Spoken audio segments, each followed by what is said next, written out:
आणि काही कारणानं ती वडील काहीतरी बोलल्यामुळं त्यांनी मला घरी येऊन मारहाण केली सकाळी. मी आणि माझी आई दोघीच होतो आम्ही घरी, वडील पण शेताकडे गेलेले. आणि मी भांडणं झालं त्यानंतर मी पोलीस स्टेशनला गेले मुलाला घेऊन. तर त्यांनी तिथून NC दाखल करून परत येताना त्यांनी रस्त्यावर गाठून 5-6 जणांनी मला काठीनं आणि नरड्यावर पाय देऊन मारहाण केली. त्यांनी पूर्ण साडी फेडली तरी पण त्यांनी मला सोडलेले नाहीत. आणि एक बाई धरली आहे त्यांची आणि चौघांनी येऊन मला मारहाण केली, नरड्यावर पाय देऊन, पोटावर पाय देऊन, हे करून पोटानं असं खाली पडल्यावर पण पायानं मारलेत त्यांनी मला. तुझं नाव काय ताई?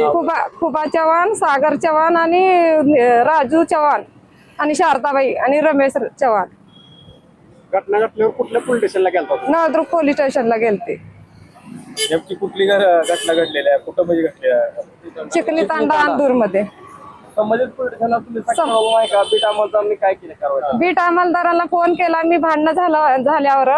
तर मी स्वतःच्या जीवालाच काय तर बरं वाईट करून घेईन, मला एवढं वैताग आलं, एवढं मारलेत मला. आणि आत्ताच्या आता तुम्ही या म्हणल्यावर तुम्ही काय करायचं ते करा, माझ्यावर का ढकलताय म्हणून फोन ठेवून दिला त्याने. आणि माझ्या वडिलाला घेऊन मी त्याच स्थळी त्याच ह्याच्या परिस्थितीत पोलीस स्टेशनला गेले. तर त्यांनी माझ्याकडनं येतात त्या दुसऱ्या पार्टीकडे जे मारहाण केली त्या पार्टीकडे येऊन शेतात हिंडत होते त्यांनी. आणि तिथून गेल्यानंतर मी गेल्यावर तुम्ही बोला तुमचं काय म्हणून दवाखान्याचं कागद लिहून देतो, तुम्ही दवाखान्यात जावा म्हणले. तिथून 8-9 वाजेपर्यंत बसवलं त्यांनी सिव्हिलमध्ये. आणि मी परत तांड्याकडे आले, त्यांनी चौकशी केली, परत आले आणि सकाळी 8 वाजता म्हणले. 8 वाजता गेले तर 8 वाजता म्हणलं मी परीक्षा स्थळावर आहे आणि केंद्रावर आहे, तुम्ही 2 वाजता या. मग NC दाखल करून घ्या म्हणलं. नाही म्हणले. मी शेजारचे ते नागण्या साहेबाला बोलले तर त्यांनी म्हणले की NC दाखल करून घ्या. NC दाखल करून घेतली आणि तिथून पाठवले. तर त्यांनी नंतर मी 2-4दा गेले परत. सकाळी या म्हणले, एक दिवशी म्हणले 5 वाजता या, मला नाही येणं होत, माझं मिस्टर बाहेर राहतात म्हणल्यावर त्यांनी काय म्हणले मग सकाळी या. सकाळी गेले तर सकाळी म्हणतात की नाही आज त्यांच्या पार्टीचं म्हणजे पुढच्या पार्टीचे त्यांनी दवाखान्यात आहेत, त्यांचं काय तर कारण आहे आणि तुम्ही उद्या या म्हणले. उद्या या म्हणलं तर मी नंतर कॉल पण केला नाही आणि त्यांनी बोलले पण नाहीत मला काही. कोण आहेत बीट अंमलदार आणि तुम्ही आज पोलीस अधीक्षकांना भेटलात? बीट अंमलदार ते दिलीप राठोड म्हणून आहेत. आणि DSP ऑफिसला आले तर DSP ऑफिसला तुम्ही का गेलात, का गावपणा करालात, तुम्हाला मी घेतो म्हणलो, तुम्हाला न्याय देतो म्हणलो, मी काय माझ्या पद्धतीने हँडल करतो, असं हेच भाषा बोलाले. 3-4दा जाऊन आले मी तरी. आज SP मॅडमला भेटत आपण काय सांगितलं? SP मॅडम म्हणले इथून तुम्हाला न्याय भेटून जाईल आणि इथून गेल्यानंतर तुम्ही पोलीस स्टेशनला जावा बोलले. आणि त्यांनी कॉल केलता PSI ला का कुणाला केलता त्यांनी. मग त्यांनी बोलले तुम्ही परत जावा म्हणून. मागणी काय आता? मागणी काही नाही बघा सर, माझं जीव मारायची धमकी दिली त्यांनी मला.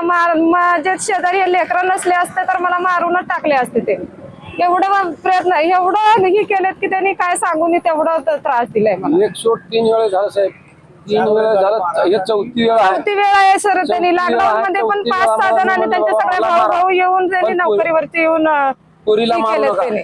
मी हे म्हणलं तर नाही तुझं बघतो. चुलत भाऊकीचे आहेत. चुलत भाऊकी आहे. आणि तू इथंच का राहतेस, तू इथंच कस काय शेती घेतली, आई वडिलाच्याच घरी काय आहे, तुझं दर वेळेसच हे कारण आहे. आणि तुला वर्षाच्या आत कसं संपवतो, तुला वर्षाच्या आत कापूनच टाकतो. माझ्याकडे भरपूर पैसा आहे, मी काय लाखानं खेळतो, माझ्याकडे पैसा मी सरकार खरेदी करतो, अशी ही भाषा वापराले सर. त्यानं तरी 5-6 वर्षापासून त्रास द्यायले सर आम्हाला. मागणी काय आहे? मागणी काय सर, रीत सर मला न्याय भेटावा बघा. त्यांनी मला कधीच हात लावू नये किंवा माझ्याकडे त्यांनी वाकडी नजरेनं सुद्धा पाहू नये. माझे मिस्टर बाहेर राहतात, मी एकटी राहते, माझं शिक्षण झालेलं आहे, मी गटाचं ह्याचं काम करत हिंडते. मी कुठं पण हिंडाले फिराले, असं रस्त्याला गाठून मारले किंवा कुठेही काही केलं तर मला काय.